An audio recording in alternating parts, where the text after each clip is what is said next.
ಆದರೆ ಇದಕ್ಕಿಂತಲೂ ವ್ಯತಿರಿಕ್ತವಾಗಿ ವ್ಯತಿರಿಕ್ತವಾಗಿ ಯಾವುದೇ ಪ್ರತಿಭವಿಲ್ಲದೆ 14 ಶತಮಾನಗಳ ಕಲಿತರು ಜನಮಾನಸಗಳಿಗೆ ಸಿಂಹಾಸನ ಕಟ್ಟಿ ವಿರಾಜಮಾನನಾಗಿರುವ ಪ್ರವಾದಿ ಮೊಹಮ್ಮದ್ ಪೈಗಂಬರ್ ರಸೂಲುಲ್ಲಾಹಿ ಸಲ್ಲಲ್ಲಾಹು ಅಲೈಹಿ ವಸಲ್ಲಂ ಅಮೂಲ್ಯ ನಾಯಕರು ಎಂದು ಹೇಳುವುದು ಯಾವುದೇ ಸಂದೇಹವಿಲ್ಲ. ಅವರ ಬದುಕಿನ ಪ್ರತಿಯೊಂದು ನಿಮಿಷವೂ ಅನುಚಾರದ ಸಹಾಬಿಗಳು ತಪಸ್ಸು ಕುರಿತು ಕಲಿತರು.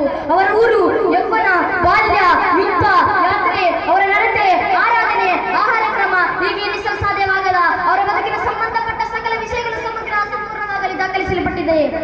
ಅವರ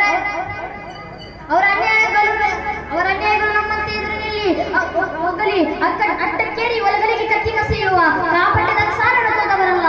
ಪ್ರೇಮೆಂಬ ಮಾನಸಗಳಲ್ಲಿ ಮುಳುಗಿದವರು, ಅವರ ಚಾಚು ತಪ್ಪದ ಅನುಸರಿಸಿದವರು, ಅವರ ಸಂರಕ್ಷಣೆಗಾಗಿ ಸಿದ್ಧ ತಂದೆ ತಾಯಿಯನ್ನು ಸ್ಮರಿಸಿದ್ದ ಫಿದಾಕ ಅಬಿ ಉಮ್ಮಿ ಎಂದು ಘೋಷಿಸಿದರು. ಎಂತಹ ಅನ್ಯಾಯಗಳು ಯಾರನ್ನು ಪ್ರೀತಿಸಲಿಲ್ಲ. ಜನರಲ್ಲಿ ಇಂಥ ತಾತ್ಕಾಲಿಕ ಪ್ರೀತಿಯನ್ನು ಉಂಟು ಮಾಡಿದ ಅನೇಕ ಮಂದಿ ಇದ್ದಾರೆ. ಅವರು ಯಾರಿಗೆ ನಿಷ್ಕಲಂಕವಾದರೂ ಪ್ರೀತಿಯನ್ನು ಉಂಟು ಮಾಡಲು ಸಾಧ್ಯವಾಗಲಿಲ್ಲ.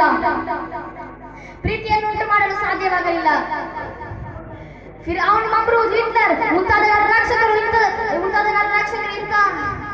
ಇಷ್ಟು ಹೇಳಿ ನನ್ನ ಪುಟ್ಟ ಭಾಷಣ ಮುಗಿಸುತ್ತೇನೆ.